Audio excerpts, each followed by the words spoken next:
আসসালামু আলাইকুম। প্রিয় দর্শক, সারা দেশে এখন একটা দুঃসহ পরিস্থিতি বিরাজ করছে। আপনারা জানেন, মব নামক একটা শব্দ, মাত্র 2 অক্ষরের একটা শব্দ, এটা যেন আমাদের মধ্যে একটা আতঙ্কের পৃথিবী জন্ম দিয়েছে আমাদের মধ্যে।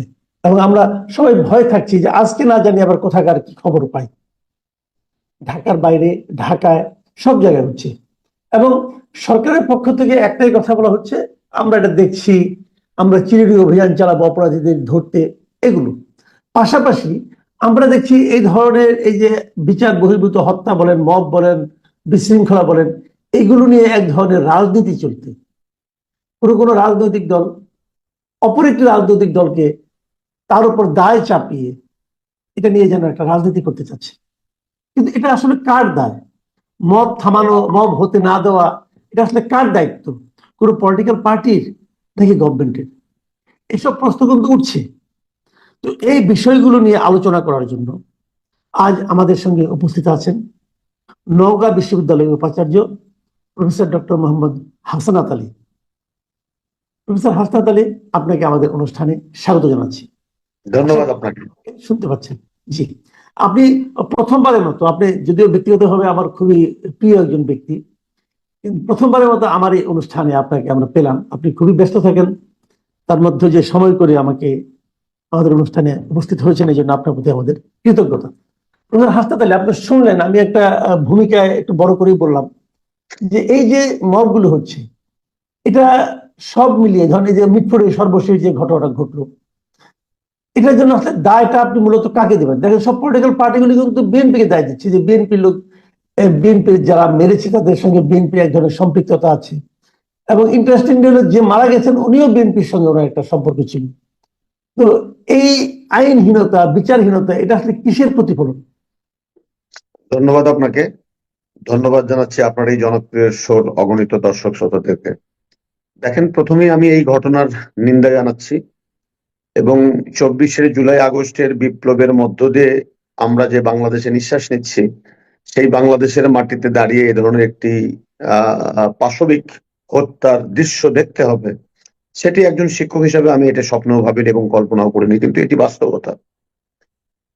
আপনি যেমনটি বলছিলেন, রাজনীতি হচ্ছে কিনা জানি না, তবে অপরাজনীতি তো অবশ্যই হচ্ছে।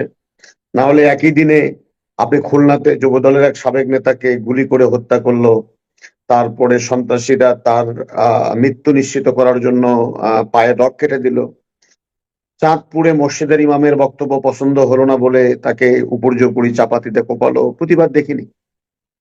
ঢাকা বিশ্ববিদ্যালয়ে জহুরুল হকে হত্যা হলো, সাম্য হত্যা হলো, কুমিল্লাতে আহ একই পরিবারের 3জনকে মব তৈরি করে হত্যা করা হলো, সবই নিন্দনীয়, সবই ঘৃণিত কাজ, প্রতিবাদ দেখিনি।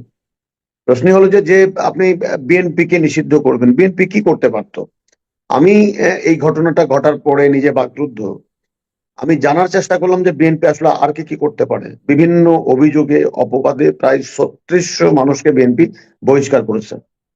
বিএনপির গঠনতন্ত্র অনুযায়ী বিএনপির মহাসচিব তো পুলিশ প্রধান না, তিনি আইন শৃঙ্খলা বাহিনীর প্রধান না, তার আইনগত কোনো অধিকার বা ইখতিয়ারও নাই যে তার দলের নেতৃবৃন্দকে উনি জেল দিতে পারেন, জরিমানা দিতে পারেন, ফাঁসি দিতে পারেন।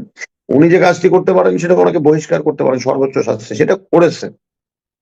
দেখেন, 24শে জুলাই বিপ্লবের পরে রাজনৈতিক দলগুলোর মধ্যে এক ধরনের পরিবর্তন হয়েছে, বিএনপির মধ্যে এই পরিবর্তনটা বেশি আকারে হয়েছে। আগে যে কোনো ঘটনা ঘটলেই, যেমন বিশ্বজিতের হত্যাকাণ্ডের কথা আমরা বলতে পারি, বা অগণিত হত্যাকাণ্ডের কথা বলতে পারি, যে কোনো হত্যাকাণ্ড ঘটলেই সেটার দায় স্বীকার না করে বা দোষ স্বীকার না করে অন্যের প্রতি চাপানোর একটা কিন্তু প্রবণতা আমরা ব্যাপকভাবে দেখতাম। জামাত শিবির, জামাত শিবির, তাই জামাত ছিল, শিবির। হ্যাঁ। কিন্তু এটি তো বাস্তবতা যে বিএনপি এই কাজটি করে না, বিএনপি এই কাজটি করছে না। এই জন্য সাধুবাদ দেওয়া উচিত বিএনপিকে। আমি অন্তত আমার পক্ষ থেকে মনে করি যে এই পরিবর্তনটুকু হয়েছে, তবে নিয়ন্ত্রণ করতে পারলে আরো ভালো হতো। মানুষ বিএনপির কাছে অনেক বেশি প্রত্যাশা করে এই 24-এর পরে, সেটি বিএনপি করবে বা করছে, এটা জনগণ প্রত্যাশা করে। দেখেন, বিএনপি প্রত্যেকটি সিঙ্গেল ইস্যুকে কিন্তু অ্যাড্রেস করে এবং তারা বলে যে হ্যাঁ, এই দলের কর্মী এই কাজটি করেছে বলেই তারা কিন্তু বহিষ্কার করে। এবং ইদানিং যে কাজটি করছে গত পরশুদিন, আমি সত্যিই মানে রাজনীতির এই যে পরিবর্তনটাকে কতটা মানে খুবই ভালো লাগছে। একদিকে কষ্ট আর একদিকে ভালো লাগার অনুভূতি যে বিএনপির রাজশাহী বিভাগীয় সহ সাংগঠনিক সম্পাদক চন্দন সাহেব তিনি পাবনার একটি ঘটনায়, সম্ভবত সুজানগরের একটি ঘটনায় নিজে বাদী হয়ে মামলা করেছেন। এই যে রাজনৈতিক দলের মধ্যে পরিবর্তন, এই পরিবর্তনটা কিন্তু সুখকর। তবে আমি এতটুকু বলি যে এই ঘটনা ঘটেছে, এর সাথে বিএনপির লোক জড়িত না, আইন শৃঙ্খলা বাহিনী বক্তব্য দিয়েছে, চাঁদাবাজির জন্য এই ঘটনা ব্যাপক রকমের প্রচার করা হলো। এখন আমরা দেখছি যে চাঁদাবাজি নয়, দোকান নিয়ে একটা বিরোধের এই ঘটনা, অনেক রকমের বিষয়গুলো চলে আসছে।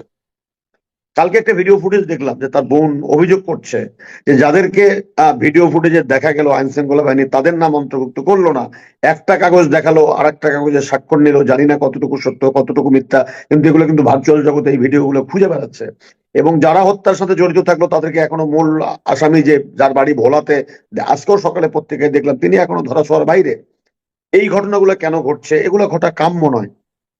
সবচেয়ে দুঃখজনক ঘটনা যেটা, যে এই ঘটনাটা ঘটিয়েছে তারেক রহমান কি এই ঘটনা ঘটেছে? তারেক রহমান কি এই ঘটনার নির্দেশদাতা, হুকুমদাতা? তাহলে কেন ঢাকা বিশ্ববিদ্যালয়ে গভীর রাতে, রাজশাহী বিশ্ববিদ্যালয়ে গভীর রাতে বুয়েটে তার নাম উল্লেখ করে যে ভাষায় স্লোগান দেওয়া হলো, সেই ভাষা তো আমরা আজকের বাংলাদেশে প্রত্যাশা করি না, কামনা করি না। আমরা না বদলে যাওয়া বাংলাদেশ চাই, আমরা না নতুন বন্দোবস্ত চাই, আমরা না পরিবর্তিত বাংলাদেশ চাই, যে বাংলাদেশের শ্রদ্ধার বাংলাদেশ হবে, ভ্রাতৃত্ববোধের বাংলাদেশ হবে, নৈতিকতার বাংলাদেশ হবে, সাম্যের বাংলাদেশ হবে। তো সেই বাংলাদেশে যে মানুষটি এখানে দেশেই নেই, দীর্ঘদিন 111 সরকারের নির্যাতন, শারীরিক নির্যাতনে চিকিৎসার জন্য বিদেশে অবস্থান করছেন, এখন পর্যন্ত তাকে পাসপোর্ট দেওয়া হয়নি, এমন একজন ব্যক্তিকে কুরুচিপূর্ণ বক্তব্য দিয়ে স্লোগান দেওয়া, এটাকে আপনি অপরাজনীতি বলবেন না? আপনি বিএনপি তার অপরাধী কি অপরাধী না, যখন অভিযোগ উত্থাপিত হয়েছে, অভিযোগ উত্থাপন হওয়ার সাথে সাথে বহিষ্কার করেছে এবং আইন একটা কথা, শৃঙ্খলা। আচ্ছা আমি আপনাকে থামাচ্ছি, একটা কথা আপনি আমাকে একটু বলেন যে বিএনপি, আপনি, আমি যতটুকু জানি এর মধ্যে প্রায় 3000-এর উপরে তার নেতাকর্মীকে বহিষ্কার করেছে দল থেকে এই সমস্ত অভিযোগের দায়ে। অভিযোগ উঠেছে, তারা বিডিআই হতে এসেছে, আসার পরে তারা তাৎক্ষণিকভাবে বহিষ্কার করেছে, অনেকের বিরুদ্ধে বিএনপি নিজেরাই বাদী হয়ে মামলাও করেছে।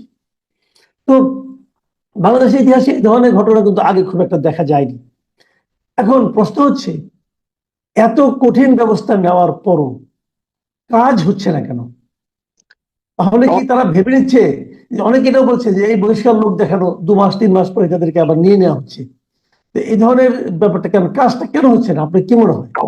কামাল ভাই, দেখেন, বিএনপি বহিষ্কার করেই ক্ষান্ত থাকেনি, বিএনপি মামলা করছে, এক।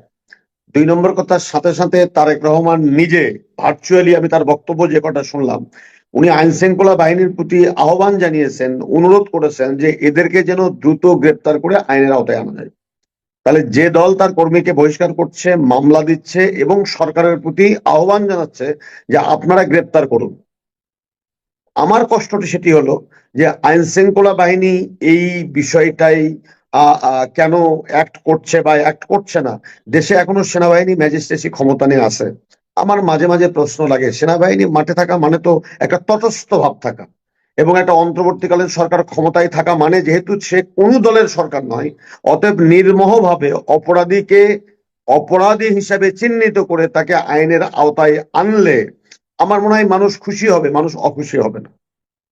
এবং বিএনপি যেহেতু সমর্থন আছে এই গ্রেপ্তারি, অপরাধীদেরকে গ্রেপ্তার করার ব্যাপারে, তাহলে কেন এগুলাকে নিয়ন্ত্রণ করা যাচ্ছে না, বা নিয়ন্ত্রণ, অপরাধীদের প্রবণতা বৃদ্ধি পাচ্ছে দিন দিন, এটি বোধহয় ভেবে দেখা দরকার। তবে এই যে মব সৃষ্টি করার জন্য যে আপনি বিএনপিকে নিষিদ্ধ করার স্লোগান আপনি দিলেন, এর এই একটা খুন বা দুটি খুন যেটা জঘন্য প্রকৃতির খুন, তার জন্য আপনি একটা দলকে নিষিদ্ধ যাবেন, যে দলটি বাংলাদেশের এই মুহূর্তে সবচেয়ে বৃহত্তম দল, এবং মনে করা হয় পাবলিক পারসেপশন যে এখনই যদি দলটি নির্বাচন হয়, একটা সুষ্ঠু নির্বাচন, তাহলে যে দলটি জনগণের রায়ের মধ্য দিয়ে ক্ষমতায় আসবে।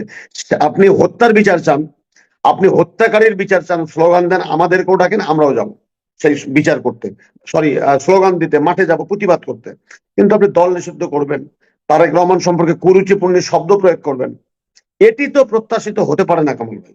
আচ্ছা, দল নিষিদ্ধের যে ব্যাপারটা আপনি বললেন, দেখেন আমি নিজে ব্যক্তিগতভাবে আমি কোনো দলকে নিষিদ্ধ করার পক্ষে না, এটা আমার অপিনিয়ন। আমি মনে করি একটা দল তারা তাদের বক্তব্য নিয়ে মাঠে আসবে, জনগণ তাকে পছন্দ করলে করবে, না করলে করবে না, তাকে প্রত্যাখ্যান করবে, এবং জনগণ যখন প্রত্যাখ্যান করে সেটাই কিন্তু সবচেয়ে বড় শাস্তি।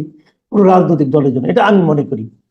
তো এখন যে দাবিটা উঠছে যে নিষিদ্ধ করতে হবে, ছাত্র দলকে নিষিদ্ধ করতে হবে, অমুককে নিষিদ্ধ করতে হবে, এটা আমি নিজে এটা কোনো অবস্থাতে পক্ষপাতী না। কিন্তু আপনি বলেন, কিছুদিন আগে যখন আওয়ামী লীগের রাজনৈতিক কর্মকাণ্ড তাদের নিষিদ্ধ করা হলো, ছাত্রলীগকে নিষিদ্ধ করা হলো, ওই সময় কিন্তু বিএনপি দেখেন এটা নিয়ে কিন্তু কোনো উচ্চবাচ্য করেনি। তো এটা কি তাহলে ওটারই ধারাবাহিকতা? অনেকে তখনই বলেছিল যে এখন আওয়ামী লীগকে নিষিদ্ধ করা হচ্ছে, আগামীতে বিএনপির প্রতি এই ধরনের একটা দায় চাপানো হবে। আমরা দেখেছি গত 15 বছরে, মানে আওয়ামী লীগ শাসন আমলে আওয়ামী লীগ কিন্তু জামাতকে নিষিদ্ধ করার জন্য প্রথম দিকে অনেক চেষ্টা করেছে, করবে করবে বলেছে, শেষ দিকে করেই ফেলেছে। বিএনপিকেও নিষিদ্ধ করার জন্য একটা পায়তারা তাদের ছিল, কিন্তু বলছিল বিএনপি একটা সন্ত্রাসী দল, অমুক তমুক, এরকম অনেক কথা বলেছে। এই যে ব্লেম গেম, এটা কি আজকে রাজনীতিতে কোনো সুস্থ আপনার মানে উম, ধারা আনে কিনা? আমার ভাই, আমি আপনাকে একটা কথা স্মরণ করে দিয়ে একটু ইতিহাসের জায়গায় যেতে চাই। আর শেখ মুজিবুর রহমান সাহেব চতুর্থ সংশোধনীর মাধ্যমে বাকশাল প্রতিষ্ঠিত করে সমস্ত রাজনৈতিক দলের কর্মকাণ্ডকে নিষিদ্ধ করেছিলেন। ইতিহাস বলে যে সেটি খুব ভালো ফল দেয়নি, একদমই ভালো ফল দেয়নি। তাহলে যে দলটিকে আজকে নিষিদ্ধ করার কথা বলছেন, বা আপনি যে বিএনপির কথা বলছেন, সেই বিএনপির প্রতিষ্ঠাতা শহীদ রাষ্ট্রপতি জিয়াউর রহমান পঞ্চম সংশোধনীর মধ্য দিয়ে এই আওয়ামী লীগ, এই জামাতে ইসলাম বা এই ধর্মীয় নাম ব্যবহার করে রাজনৈতিক দল করার অধিকারটা কিন্তু দিয়েছিলেন।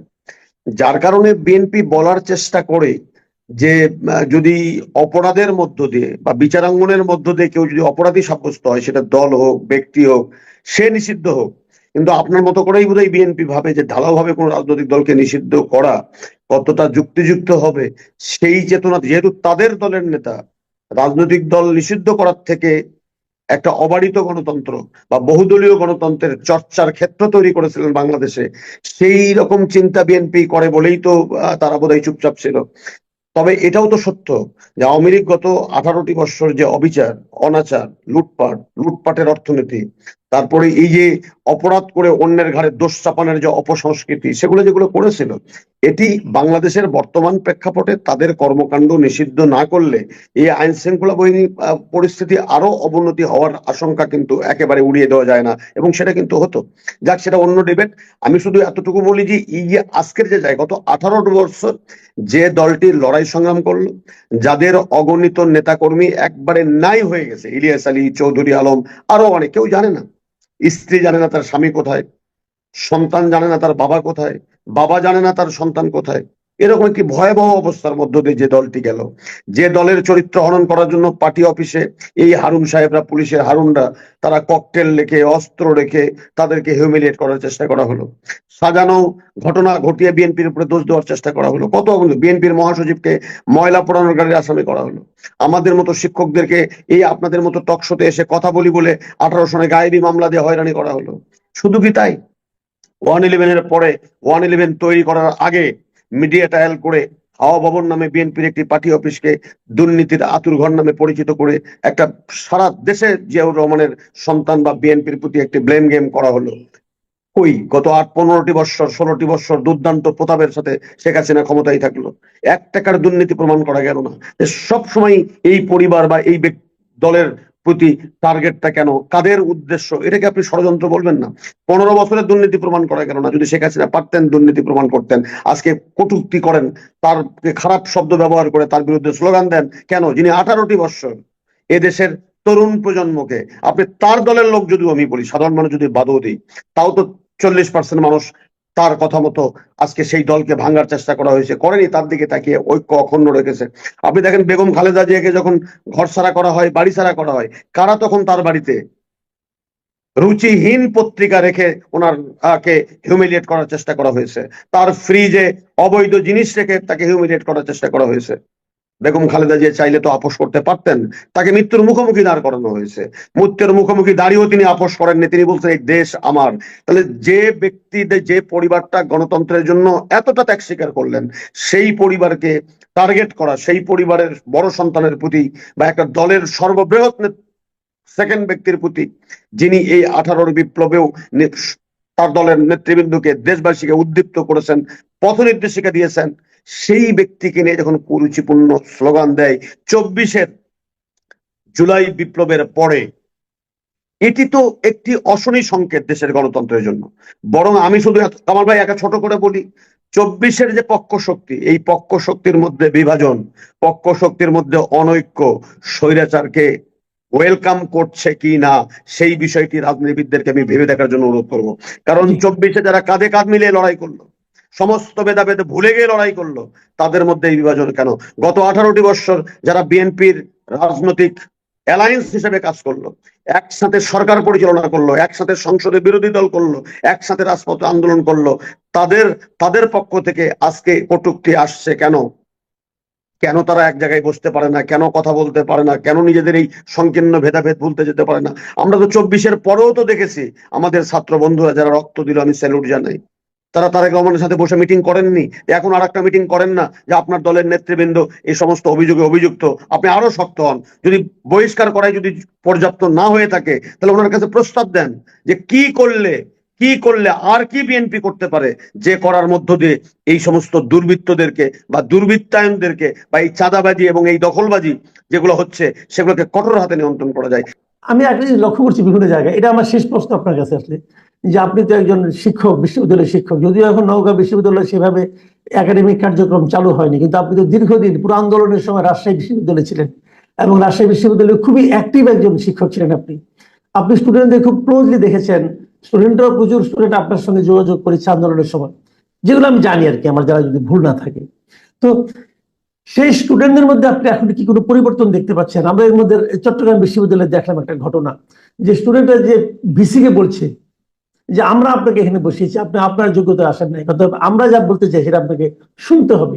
এই যে মানসিকতার পরিবর্তন, হয়তো স্টুডেন্টদের দাবি ঠিকই আছে, আমি আমি দাবি নিয়ে কোনো আলোচনা করছি না, কিন্তু একজন শিক্ষকের সঙ্গে কথা বলার যে মানে আপনার অ্যাটিচিউডটা, এটা কি একজন শিক্ষককে বলা যায় যে আপনি আপনার যোগ্যতা আসেন নাই, আমরা আপনাকে বসিয়েছি?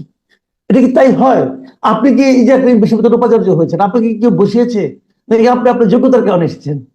আমি আমি নিজে বেশি হওয়ার জন্য কাউকে কোনো সিভি জমা দেই নাই, আমি আমারটা বলতে পারি। তবে এগুলো খুবই দুঃখজনক। দেখেন, দিনে দিনে তো পরিবর্তন হবে না, দিনে দিনে পরিবর্তন হবে না। এই যে আমি যে কথা আপনি আমাকে বললেন, আপনি এগুলো পরিবর্তন কি দেখেন না? পরিবর্তন তো 24-এর পরে কিছু পরিবর্তন হয়েছে, তবে একটা জিনিস হলো কি, মব জাস্টিস নামে যে ঘটনাটার উৎপত্তি দেশে হয়েছে, এটাকে রাষ্ট্রীয়ভাবে কঠিন হাতে দমন করা দরকার। এটা হতে পারে না, কারণ মব কখনো জাস্টিস হতে পারে না, মব হলো ইনজাস্টিস, সবসময় এটা মব ইনজাস্টিস। আগে আমরা কি বলতাম, গণপিটুনিতে মারা গেছে। এই যে তার যদি আপনি পরিবর্তিত ভার্সন যদি আপনি চিন্তা করেন, তাহলে তো সেটা তো মব। একজন বিশ্ববিদ্যালয়ের শিক্ষককে এই জাতীয় কথা বলবে ছাত্র বন্ধুরা, এটা অপ্রত্যাশিত। কেন ইসলামী বিশ্ববিদ্যালয়ে আপনি শোনেননি গলার নলি কেটে দেওয়া হবে, প্রকাশ্যে বলছে? তারপরে কি আমরা আইনের আওতায় আনতে পেরেছি? আমরা তো পারিনি। আমরা কালকে দেখলাম ভিডিওতে যে বসুন্ধরাতে 10 লক্ষ টাকা কন্ট্রাক্ট হয়েছে, 7 লক্ষ টাকা দিয়ে আপোস সপা হচ্ছে। আপনি নিজে বোধহয় দেখেছেন যে এক ছাত্র বন্ধু গাড়ি থেকে টাকা নিচ্ছে। তাহলে কি পরিবর্তন কি হয়েছে? পরিবর্তন অনেক ক্ষেত্রে হয়েছে, অনেক ক্ষেত্রে হয়নি।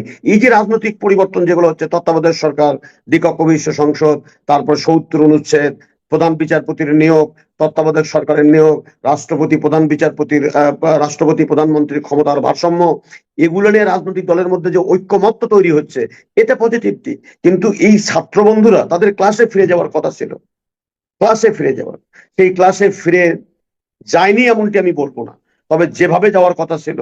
এবং রাজনীতি মুক্ত ক্যাম্পাস, কখনোই এটি প্রত্যাশা করেন। সুষ্ঠু রাজনীতিতে ক্যাম্পাসে সুষ্ঠু রাজনীতি থাকবে, সকল দলের সহমত সেখানে থাকবে, তারপরে পরমত সহিষ্ণুতা থাকবে, সহ অবস্থান থাকবে। সেই জায়গাতে বোধহয় আমাদের আরো অনেক কাজ করার বাকি আছে। আমি সরকারকে এতটুকু অনুরোধ করব যে 10 মাস 11 মাস হয়ে গেল, সরকার নিরন্তর চেষ্টা করছে, সরকারের প্রতি সকল রাজনৈতিক দলের অকুণ্ঠ সমর্থন এখন পর্যন্ত বলবৎ আছে, সকল শ্রেণী পেশার মানুষের সমর্থন এখন পর্যন্ত বলবৎ আছে। অতএব সেটাকে কাজে লাগিয়ে আমি সরকারের কাছে, কামাল ভাই আপনার মাধ্যমে অনুরোধ করি যে আজকে একটা সর্বদলীয় বৈঠক হোক না। এটা তো একটা জাতীয় ব্যাধিতে পরিণত হয়ে গেছে, চাঁদাবাজ জাতীয় ব্যাধিতে পরিণত হয়ে গেছে, মব ইনজাস্টিস। তাহলে এই দুটি ইস্যুকে কেন্দ্র করে সরকার যদি একটি সর্বদলীয় সভা ডেকে যদি সিদ্ধান্ত নিয়ে, যদি অত্যন্ত, যেরকম অপারেশন চিরুনি নাকি জানি, চিরুনি চিরুনি অপারেশন, তারপর অপারেশন ডেভিল হান্ট, এই নাম চেয়ে, ওই যে আমার এক স্যার বলতেন যে বিড়াল সাদা না কালো, সেটি গুরুত্বপূর্ণ ইস্যু নয়, বিড়াল ইঁদুর ধরে কিনা সেটি গুরুত্বপূর্ণ। তা আমি সরকারকে অনুরোধ করব যে এই অপারেশনের এত নাম না দিয়ে বরং এই চিহ্নিত অপরাধীদেরকে দ্রুত আইনের আওতায় নিয়ে আসা দরকার। এবং পাশাপাশি যারা বিচারাঙ্গনে আছেন, আইন অঙ্গনে আছেন, লয়ার, জাজ সাহেবরা, আমি তাদেরকে বিনীতভাবে, ওনারা করছেন, আমি বিনীতভাবে অনুরোধ করব অন্তত দেশের মানুষের স্বার্থে, দেশের মানুষের স্বস্তির জন্য, আমার আপনার স্বস্তির জন্য, এবং এরকম বিভৎস দৃশ্য যেন আর দেখতে না হয়, এই অপরাধীরা যেন আইনের ফাঁক ফোকর দিয়ে বের হয়ে না আসতে পারে, সে বিষয়েও ওনারা স্ব জায়গা থেকে দায়িত্ব পালন করছেন। আরেকটু সচেষ্ট হলে বোধহয় জাতি জি, রক্ষা পায় এবং অনেক আমরা ধন্যবাদ। বোধহয় স্বস্তি পাই। এবং সেই স্বস্তি ফিরে আনাতে সরকার, সকল রাজনৈতিক দল, আইন শৃঙ্খলা বাহিনী, আপনি, আমি, সবাই মিলে একসাথে কাজ করি এবং এই কাজ করাটা জাতি প্রত্যাশা করে। জি, অনেক ধন্যবাদ জনাব অধ্যাপক ডক্টর মোহাম্মদ হাসনাত আলী। আপনার মানে ব্যস্ত সময়ের মধ্যে আমাদের জন্য এই গুরুত্বপূর্ণ বিষয়গুলো, এগুলো আসলে খুব আলোচনা হচ্ছিল এবং মানুষ আসলে বুঝতে পারছিল না আমরা এখান থেকে কিভাবে বেরোবো। এই যে আপনার সর্বশেষ যে প্রস্তাবটা, আমি মনে করি সরকার বিবেচনা করবেন যে এই সংকট থেকে কিভাবে বাঁচা যায়, এই জন্য একটা সর্বদলীয় বৈঠক ডাকবেন। প্রিয় দর্শক, আপনারা শুনলেন নওগাঁ বিশ্ববিদ্যালয়ের উপাচার্য প্রফেসর ডক্টর মোহাম্মদ হাসনাত আলীর বক্তব্য। আপনাদের কেমন লাগলো আমাদের লিখে জানাবেন। এখন এ পর্যন্তই। আল্লাহ হাফেজ।